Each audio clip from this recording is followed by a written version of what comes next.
गुरु भक्ति योग। भक्तों के लिए भगवान हमेशा गुरु के रूप में पथ प्रदर्शक बनते हैं। मनुष्य को गुरु की सेवा करनी चाहिए और गुरु जो आज्ञा करे उन सबका पालन करना चाहिए। इसमें उसे बिल्कुल लापरवाही या गड़बड़ नहीं करनी चाहिए। अपनी बुद्धि का उपयोग नहीं करना चाहिए। गुरु जब कोई चीज करने की आज्ञा करे तब शिष्य को हृदय पूर्वक उनकी आज्ञा का पालन करना चाहिए। गुरु के प्रति इस प्रकार की आज्ञाकारिता आवश्यक है।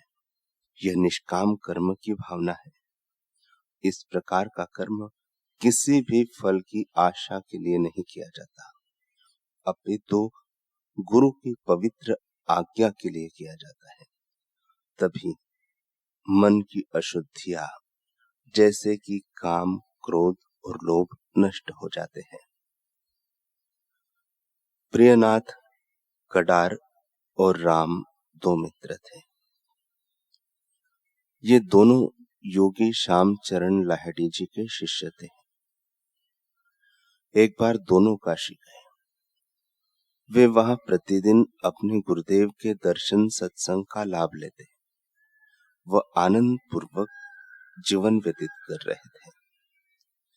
अचानक एक दिन राम को हैजा हो गया। प्रियनाथ अत्यंत चिंतित हो गए।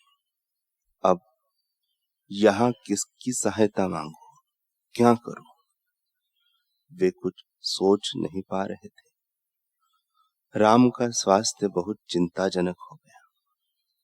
वे सीधे अपने गुरुदेव के पास गए और सारी बात बताई।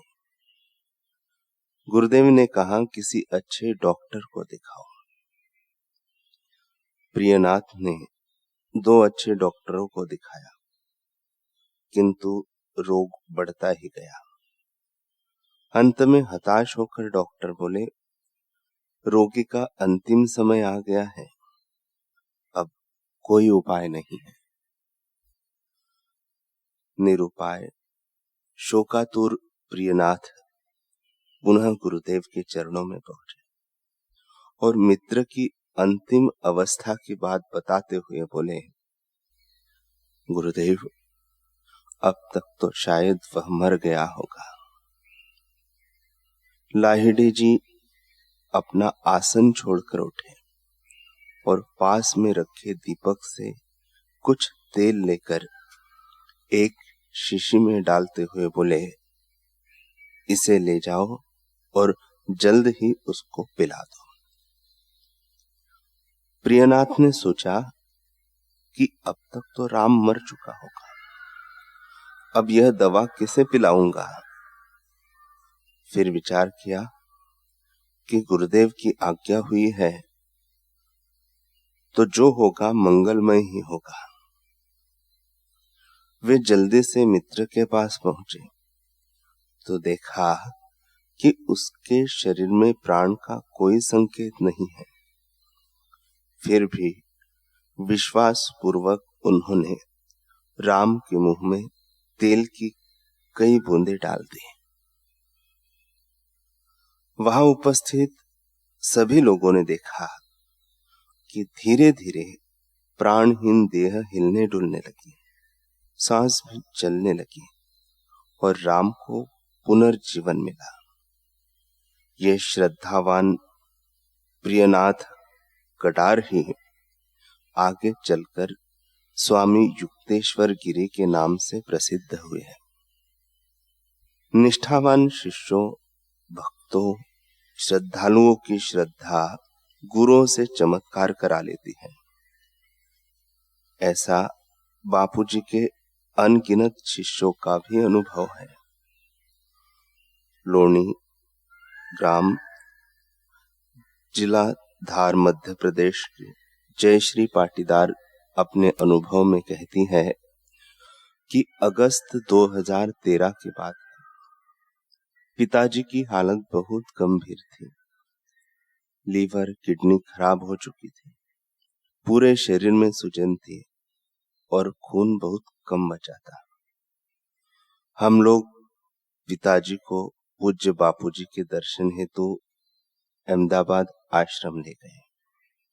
मैंने गुरुदेव को बताया तो उन्होंने करुणामयी दृष्टि डाली और बोले, कुछ नहीं होगा, इन्हें घर ले जा। पर हम ठहरे अज्ञानी, हमने ब्रह्मज्ञानी सद्गुरु के अटल आशीर्वाद की बेकदरी कर दी। हमने सोचा हालत खराब है तो डॉक्टर को दिखाकर घर ले जाएंगे।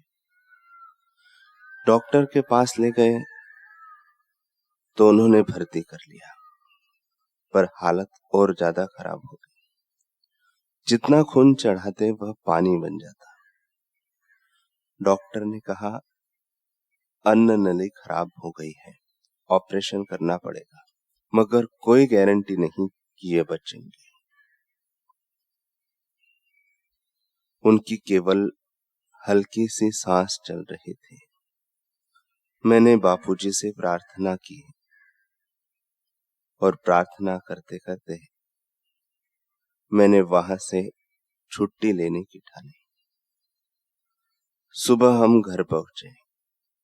दहलीज के अंदर पैर रखते ही पिताजी की हालत में बिना किसी उपचार के सुधार होने लगा।